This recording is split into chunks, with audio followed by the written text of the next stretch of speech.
Guys நான் தான் உங்கள் யான். இன்னைக்கு நம்ம என்ன பார்க்க போறோம்னா அந்த pregnant flowers blooms TTD episode 12 தான் இந்த வீடியோ வந்து போறோம். இந்த வீடியோல ரெண்டரோ அவர்கிட்ட லவ் சொன்னானா இல்லையாங்கறத தான் பார்க்க போறோம். அதனால நம்ம சேனலை சப்ஸ்கிரைப் பண்ணிக்கோங்க. பக்கத்துல பெல் ஐகானை கிளிக் பண்ணிக்கோங்க. வாங்க வீடியோக்குள்ள வந்து போகலாம். முதல்ல எடுத்தோனே ரெண்டரோ ஃப்ரெண்ட்ஸ் எல்லாரும் சம்மர் வெக்கேஷன் என்ஜாய் பண்றதுக்காண்டி போறாங்க. அப்போ உசாமே ஒரு வழியா நம்ம இங்க வந்துட்டோம். நான் ரொம்ப எக்ஸைட்டடா இருக்கேன்னு சொல்றான். சாக்கு வந்துட்டு என்னடா நேத்து வரைக்கும் என்கிட்ட தலை வலிக்குது இதை நினைச்சு தூக்கமே இல்லைன்னு சொல்லிட்டு இருந்தா ஆனா இப்போ பார்த்தா இவ்வளவு ஆக்டிவா இருக்கேடா அப்படின்னு சொல்ல எனக்கு அதே டவுட் தான் போய் யோரிட்டான்னு சொல்றான். உண்மையை சொன்னா எனக்கும் அப்படிதான் இருந்துச்சு. எங்க இதெல்லாம் சொன்னோம்னா நம்மளே பைத்தியக்காரன்னு சொல்லிடுவாங்க. அதனால மனசுக்குள்ள வச்சுக்கிறா ரெண்டரோ சுபாரு இன்னைக்கு வெதர் ரொம்ப நல்லா இருக்குல்லன்னு சொல்லிட்டு வகுரியும் சுபாரு நடந்து வந்துட்டு இருக்காங்க. அப்ப ரெண்டரோ வகுரியை தான் ஒரு மாதிரி பாத்துக்கிட்டு இருக்கான். சரி வாங்கடா நம்ம எல்லாரும் கிராக்கர்ஸ் வாங்க போலான்னு உசாமே சொல்ல கொஞ்சம் பொருடான்னு சொல்லிட்டு இருக்க உசாமேவும் வகுரியும் இருந்துகிட்டு இங்க நிறைய புடிச்சால் போட்டுட்டு இருக்காங்க பாத்துக்கிட்டு இருக்காங்க. இப்போ அவங்க ஒரு சாண்ட்விச் கல்ல நின்றுட்டு இருக்காங்க. வகுரி இங்க வந்து பாத்தியா இங்க எவ்வளவு சாண்ட்விச் இருக்கு. ஃப்ரெண்ட்ஸ் நீங்களும் வாங்கன்னு வகுரி கூப்பிட சாக்கு இருந்துகிட்டு நம்ம இப்போ கிராக்கர்ஸ் வாங்க போகணும்ல நம்ம வேணா அதை அப்புறமா வாங்கிக்கலாம் பண்ணுறேன்ட்டு சொல்கிறான். அப்போ வகுரி இருந்துக்கிட்டே சுபாரு இங்கே பாத்தியா நம்ம 2 பேத்துக்காண்டி நம்ம சாண்ட்விச் வாங்கியிருக்கேன். இதை நம்ம எல்லாருமே சேர்ந்து சாப்பிடலாப்பான்னு சொல்ல சரின்னு சுபாரு சொல்கிறா. சரி சாக்கு இவங்களே சாப்பாடு வேலையை முடிச்சிருவாங்க. நம்ம ஏதாச்சும் ட்ரிங்க்ஸ் வாங்கிட்டு வரலாம்ப்பா. ரெண்டரோ வீட்டில எல்லாம் ஓகே தானே? எல்லாம் ஓகே தான். ஏன் கேக் சாப்பிட வச்சிருக்கீங்க உதவிக்கு ஆள் தேவைப்படும் அதனால கேட்டேன். அதுவா உனக்கு எப்போ ஃப்ரீயோ அப்போ ஹெல்ப் பண்ண போதும்பா அப்படி சொல்லிட்டாங்க. அதனால தான் நான் வந்தேன். அதுவும் இல்லாமல் நான் கேக் செய்யவும் கற்றுக்கிட்டேன். ரெண்டரோ ஏன் நீ கல்ச்சுரல் ஃபெஸ்டிவல்லாம் சேல்ஸ் போடக்கூடாது? எனக்கு அதுலலாம் இன்ட்ரெஸ்ட் இல்லைன்னு சொல்லிட்டு இருக்க. சாக்கு ஒரு டோனட் கடையை பார்த்து நிற்கிறான். என்னாச்சு உனக்கு அது பிடிக்குமா? இல்லை நான் உன் கேட்க தான் சொன்னேன். இதில் என்னப்பா இருக்குன்னு சொல்லிட்டு இருக்க. அப்போ உசாமே என்னது டோனட் கிடையா? நீங்கள் எதுவும் வாங்கிக்கலையா? அதான் நீங்கள் ஆல்ரெடி சாண்ட்விச் எல்லாமே வாங்கியிருக்கீங்களே. என்னது சாக்கு டோனட்ஸா வேண்டாம் சொல்கிறானா? ஏன்னா சாக்கு தான் டோனட்ஸ் ரொம்ப பிடிக்கும்னு யோரிட்டா சொல்ல உண்மையாப்பா சாக்குன்னு உசாமே கேட்குறான். அவனை ரொம்ப டீஸ் பண்ணாங்க ரெண்டரை சொல்லிட்டு இருக்க. அப்போ வகுதி இருந்துக்கிட்டு சாக்கு உனக்கு உண்மையிலே டோனட்ஸ்னா ரொம்ப பிடிக்குமாப்பா? அப்படிலாம் இல்லை. ஆமாம் சொன்னாப்ல சுபாரு உனக்கு டோனட்ஸ்னா ரொம்ப பிடிக்கும்ல. எனக்கு பிடிக்கும் தான் ஆனால் இப்போ வேண்டாம் இப்படி இவ சொல்லிட்டு. ஆனால் அந்த டோனட் பார்க்க ரொம்ப டெலிஷியஸாக இருந்துச்சுன்னு மனசுக்குள்ள நினச்சிட்டு இருக்கா. இதை சாக்கும் நோட்டீஸ் பண்ணுறான். அவங்க எல்லாரும் பீச்சில் இறங்குறாங்க. அந்த தண்ணி ரொம்ப சில்லுன்னு இருக்கு. இருந்தாலும் ரொம்ப ஜாலியாக இருக்குன்னு சொல்லிட்டு விளையாண்டுட்டு இருக்காங்க. இதெல்லாம் தூரத்தில் சுபாரு பார்த்துக்கிட்டு இருக்கா. அப்பா அவ என்னால் ஏன் மற்றவங்கள மாதிரி இருக்க முடியல? ஏன் அவங்க கூட பேசுறதுக்கு நான் ரொம்ப தயக்கப்படுறேன். அவங்க என் கூட பேசினாலும் அவங்க கிட்ட ஒழுங்காக என்னால் ரெஸ்பான்ஸ் பண்ண முடியல. நான் வகுரி மாதிரி தான் இருக்கணும்னு ஆசைப்பட்டேன். ஆனால் என்னால் முடியலைன்னு அவள் யோசிச்சுட்டு இருக்கா. உசாமி இருந்துக்கிட்டு சாப்பாடுக்கு ரொம்ப நன்றி. நான் மறுபடியும் போய் கடையில் விளாட போகிறேன். வாடா சாக்கு இவனை திருத்த முடியாது. இன்னைக்கு ஒரே ஒரு நாள் தானப்பா வாப்பா பலன்னு யோர்ட்டா கூட்டிகிட்டு போகிறான். அப்போ வகுரி சுபாரு நீ ஏன் சோகமாக இருக்கன்னு கேட்க அவளும் சொல்கிறா. உடனே வகுரி ஃப்ரெண்ட்ஸ் கிட்ட கூட்டிகிட்டு போய் சுபாரு சொல்லுன்னு சொல்ல காய்ஸ் உங்கள் எல்லாருக்கிட்டையும் நான் ஒரு விஷயம் சொல்லணும். அது என்னதுன்னா என்னோட ஹார்ட் பீட் ரொம்ப வேகமாக துடிக்குது. அதுவும் இல்லாமல் எனக்கு ஒரு மாதிரி அன்கம்ஃபர்டபுளாக ஃபீல் ஆகுது. அப்படின்னா எங்களை மன்னிச்சிருப்பான்னு உசாமி கேட்க நான் ஒன்றும் அந்த அர்த்தத்தில் சொல்ல வரல. என்னோட எலிமெண்ட்ரி ஸ்கூல்லேருந்து பசங்க எல்லாரும் என்னோட முடியை வச்சு கிண்டல் பண்ணுவாங்க. அதுலேருந்து எல்லா பசங்களும் ஒன்று தான் நான் நினச்சேன். ஆனால் நீங்கள் அதை மாற்றிட்டீங்க. இருந்தாலும் என்னோட மைண்ட் செட் மாற மாற்றிக்குது. எனக்கு அது ஏன்னே தெரியலை. ஆனால் எனக்கும் உங்கள் கூட சேர்ந்து என்ஜாய் பண்ணணும் தான் இருக்குது. ஆனால் என்னால் முடியலை. சாரி ஃப்ரெண்ட்ஸ் நான் எல்லாத்தையும் டேரெக்டாகவே சொல்லிட்டேன். ரெண்டரோ நானும் உங்கள் கூட சேர்ந்து விளாட்லாமான்னு கேட்க அப்போ சாக்கு இருந்துக்கிட்டு சுபாரு மூஞ்சியில் தண்ணியை தெளிச்சிடறான். சாகு என்னை மன்னிச்சிருன்னு சொல்ல நான் என் ஃப்ரெண்ட்ஸு கூட சேர்ந்து சம்மர் ஹாலிடேஸை என்ஜாய் பண்ணிகிட்டு இருக்கேன். அதுவும் இல்லாமல் முன்ன பின்ன தெரியாதவங்க கூட நான் சாப்பிட மாட்டேன் பழக மாட்டேன். உனக்கு புரியுதான்னு கேட்க அப்போ உசாமே சாக்கு நீ என்னடா சொல்ல வர எனக்கு ஒன்றுமே புரியாதான்னு சொல்ல உனக்கே புரியலையா? நான் என்னோட ஃப்ரெண்ட்ஸு கூட சேர்ந்து சம்மர் ஹாலிடேஸை என்ஜாய் பண்ணுறேன். நான் முன்ன பின்னவங்க கூட சேர்ந்து விளையாட மாட்டேன் பழக மாட்டேன்னு சொன்னேன். இது உனக்கு புரியுதா?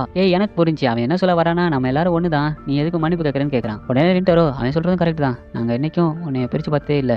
நீயும் வா நம்ம எல்லாரும் சேர்ந்து என்ஜாய் பண்ணலான்னு சொல்கிறான். பகுதி இருந்துக்கிட்டே சுபாரு அவங்க தான் கூப்பிட்றாங்களே நீ போப்பான்னு சொல்லிட்டு தள்ளி விட சுபாரு சாரிப்பா தெரியாமல் தள்ளி விட்டேன். இது நல்லா இருக்கு ஊரி நான் நல்லா தான் இருக்கேன். பகுதி உடனே சுபாரு தூக்கி விட்டு எல்லாரும் சன் செட்டை பார்க்குறாங்க. சரி வாங்கடா இதெல்லாம் பட்டாசு வெடிக்கிற நேரம் நம்ம எல்லாரும் பட்டாசு வெடிப்போம்னு சொல்லிட்டு இவங்களும் பட்டாசு வெடிக்கிறதுக்கு ரெடி பண்ணிட்டு இருக்காங்க. அப்போ சுபாருக்கு ரொம்பவே பசிக்குது. உடனே சாக்கு இருந்துக்கிட்டே நீ மத்தியானமும் ஒழுங்காக சாப்பிடல நான் அதை கவனிச்சேன். அதனால இந்த டோனட் சாப்பிடுன்னு சொல்லிட்டு கொடுக்க இது டோனட் இது நீ எப்போ வாங்கின? இதெல்லாம் நான் போய் வாங்கிட்டேன் நீ சாப்பிடு. சாக்கு ரொம்ப நன்றின்னு சொல்கிறா.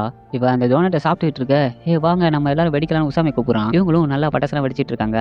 அப்போ உசாமி என்னது அதுக்குள்ளேயும் முடிஞ்சு போச்சா? நீ குழந்தையாத்தடா உசாமி என்னடா இங்கேயும் இல்லை. வாடா சாக்கு நம்ம போய் பட்டாசு வாங்கிட்டு வரலாம். என்னடா எதுக்கு எடுத்தாலும் என்னையவே கூப்பிட்டு இருக்க நீ போடா. அதெல்லாம் முடியாது நீயும் வரணும் வா நம்ம பட்டாசு வாங்கிட்டு வரலாம். உசாமி இங்கே பாரு இங்கே ஒரு பட்டாசு பாக்கெட் இருக்கு நம்ம இதெல்லாம் வெடிக்கலாம்.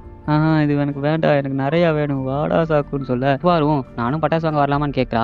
நீ வரியா வாப்பான்னு சொல்லிட்டு இவங்க 4 பேரும் போகிறாங்க. என்னடா நீங்கள் 2 பேரும் வரலையான்னு கேட்க அப்புறம் யார் பேக் பார்த்துக்குது? நாங்கள் 2 பேரும் பேக் பார்த்துக்கிறோம் நீங்கள் போயிட்டு வாங்கன்னு சொல்ல அதுவும் ரைட்டு தான் சொல்லிட்டு இவங்களும் போகிறாங்க. அப்போ அவரி ரெண்டரோ இந்த பட்டாசு பாக்கெட்டை நம்ம சேர்ந்து வெடிக்கலாம்னு சொல்லிட்டு வெடிக்கிறாங்க. அப்போ அவரி இந்த ஒரே ஒரு பட்டாசு பாக்கெட் தான் இருக்குது. அதான் உசாமி அடம்பிடிச்சு வாங்க போயிருக்கானே. அப்புறம் ரெண்டரோ உங்ககிட்ட ஒன்று சொல்லணும்னு நினைக்கிறேன். சுபாரு இப்படி சந்தோஷமாக இருந்து நான் பார்த்ததே இல்லை. அவள் தான் உங்க கூட சந்தோஷமாக தானே இருக்கா? அப்படி சொல்லலை. சுபாரு பொதுவாக யாரு கூடயும் அவ்வளோவா க்ளோஸ் ஆக மாட்டா. அதுவும் இல்லாமல் பசங்க கூட சேர்ந்து சந்தோஷமாக இருந்தது பார்த்ததே இல்லை. அப்படி சந்தோஷமா இருந்து பார்த்தது தான் இதான் ஃபர்ஸ்ட் டைம் தெரியுமான்னு சொல்றா. எல்லாரும் ஒரே மாதிரி இருக்க மாட்டாங்க ரெண்டரோ. அதுலயும் சுபாரோட கேரக்டர் எப்படின்னா, ஒருத்தவங்க கூட அவ ரொம்ப க்ளோஸ் ஆகி பழகிட்டானா, அவங்க வெறுத்தா கூட விலகி போமாட்டா. அவ என் கூட சின்ன வயசுலேருந்தே ஃப்ரெண்டா இருக்கா. அவ என்னை விட்டு போனதே கிடையாது. அதுவும் இல்லாம ரெண்டரோ, நீங்க அவளை ரொம்ப கேர் பண்ணிக்கிறீங்கன்னு சொல்ல, இதுல என்ன இருக்கு? அவளும் நம்ம கூட ஃப்ரெண்டு தானே. அப்படி இல்ல, நீங்க நான் கேர் பண்ற மாதிரியே கேர் பண்ணிக்கிறீங்க. அதுக்கே நான் உங்களுக்கு ஒரு ஸ்பெஷல் தேங்க்ஸ் சொல்லி தான் ஆகணும்னு சொல்ல, அப்ப அந்த பட்டாசு முடிஞ்சிருச்சு. நான் முடிஞ்சிருச்சான்னு சொல்லிட்டு இன்னொன்னு பத்த வைக்கிறாங்க. அப்போ ரெண்டரை மனசுக்குள்ள இந்த வருஷத்துல என்னோட வாழ்க்கை நிறையாவே மாறிடுச்சு. இந்த வருஷத்துல தான் நான் பார்க்கக்கூடாத, எனக்கு கிடைக்காத விஷயங்கள் எல்லாமே கிடைச்சிச்சு. நான் இதை எதையுமே கொஞ்சம் கூட எதிர்பார்க்கல. என்னோட வாழ்க்கையும் இப்படி மாறும்னு நான் கொஞ்சம் கூட நினைக்கல. இதுக்கெல்லாம் காரணம் பௌரி தான். ரெண்டரோ பௌரி, நான் உனக்கு தேங்க்ஸ் சொல்லி ஆகணும். உன் கூட பேசினது தான் நான் நிறையா விஷயத்தை கற்றுக்கிட்டேன். உன்னால தான் என் ஃப்ரெண்ட்ஸ் கூட நான் பேசுகிறேன். இப்போ சம்மர் ஹாலிடேஸ் என்ஜாய் பண்ணுறேன். அதனால ரொம்ப தேங்க்ஸ். ஆனால் ரெண்டரோ, நான் இன்னைக்கு ரொம்ப என்ஜாய் பண்ணேன். நானும் தான். ரெண்டரோ மனசுக்குள்ள நான் பௌரி கூட லைஃப் ஃபுல்லாக டைம் ஸ்பெண்ட் பண்ணணும்னு நினைக்கிறேன். ஆனால் அது நடக்காது எனக்கு தெரியும். பௌரி என்னை விட்டு பிரிஞ்சு போகும்போதெல்லாம் எனக்கு தனியாக இருக்கிற மாதிரி ஃபீல் ஆகும். இப்போ தான் சந்தோஷமா இருக்குது. ஆனால் இது இப்படியே முடிஞ்சிருமா? ஐயோ பௌரி, நான் மைண்ட் வாய்ஸ்ன்னு நினச்சி வெளியே பேசிட்டேன். ரெண்டரோ, நம்மக்கிட்ட இன்னும் கொஞ்சம் பட்டாசு இருக்குன்னு சொல்லி அவங்க பற்ற வைக்கிறாங்க. பௌரி இருந்துக்கிட்டு இது கொஞ்சம் வாமான ஃபீலை கொடுக்குது. நல்ல வேலை, நான் சம்மர் வெக்கேஷனில் எங்கே இருப்பேன்னு நினச்சிட்டு இருந்தேன்.